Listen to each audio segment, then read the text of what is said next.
Vote দিয়ে MP বানিয়েছে, এটা তো বিএনপিকে কঠিন সত্যটা মেনে নিতে হবে।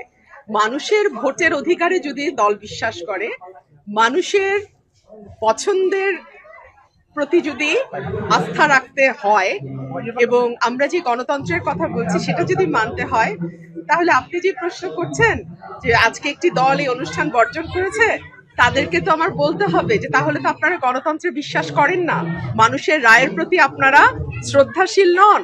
তাহলে 17 বছর কিসের জন্য আন্দোলন করেছেন? আচ্ছা, আবার একটা বিষয় জানতে চাই যে আজকে তো মানে শেখ হাসিনার বক্তব্য দেওয়ার কথা, এই বিষয়টি নিয়ে সারা দেশ এবং ইন্ডিয়া তো অনেক হচ্ছে। আপনার না, গণমাধ্যমে সেটি প্রচার নিষিদ্ধ করেছে যেন করতে না পারে সরকার। আজকাল তো গণমাধ্যম কেবল 26টা চ্যানেল নয়, আজকাল প্রত্যেকের হাতেই গণমাধ্যম আছে, যে যে শুনতে চায় তারা শুনতে পারবে। এভাবে তো আসলে কারো বক্তব্য প্রচার বন্ধ রাখা যায় না। আমরা শেখ হাসিনার আমলে দেখেছি যে জনাব তারেক রহমানের বক্তব্য প্রচার নিষিদ্ধ ছিল এবং সেটা কোর্টের আদেশ দিয়ে নিষিদ্ধ ছিল। সেটা যদি গণতন্ত্র না হয় তাহলে এটাই বা কি করে গণতন্ত্র হয়? গতকালকে ছাত্র শিবির এবং ছাত্র দলের মধ্যে ব্যাপক সংঘর্ষ হয়েছে, অনেকে হতাহত হয়েছে। এটা কিসের আলামত দেখছেন আপনি? আমি ছাত্র শিবিরেরও না, ছাত্র দলেরও না, এটা নিয়ে আমার কোনো বক্তব্য নাই। এটা দেশের আইন শৃঙ্খলার যে নাজুক পরিস্থিতি সেটাকে ইন্ডিকেট করে, দলগুলোর যে তাদের অঙ্গ সংগঠনের উপরে কোনো রকম কোনো কন্ট্রোল নাই সেটা ইঙ্গিত করে, এবং দিন শেষে আবারও যে আমরা পুরনো রাজনীতিতেই ফিরে যাচ্ছি বা ফিরে গেছি সেটার ইঙ্গিত করে। রাজনীতিতে কোনো প্রভাব পড়বে কিনা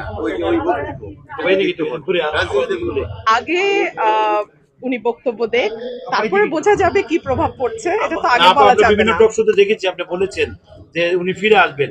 হ্যাঁ, নিশ্চয়ই, কারণ আমি দেখুন উনি বাংলাদেশের নাগরিক, ওনার পরিবার এবং ওনার বাংলাদেশের রাজনীতিতে দীর্ঘদিনের অবদান আছে এবং ওনার পরিবারকে সপরিবারে হত্যা করা হয়েছে এবং বাংলাদেশের স্বাধীনতা সংগ্রামের তখন আওয়ামী লীগ ছিল একমাত্র রাজনৈতিক দল।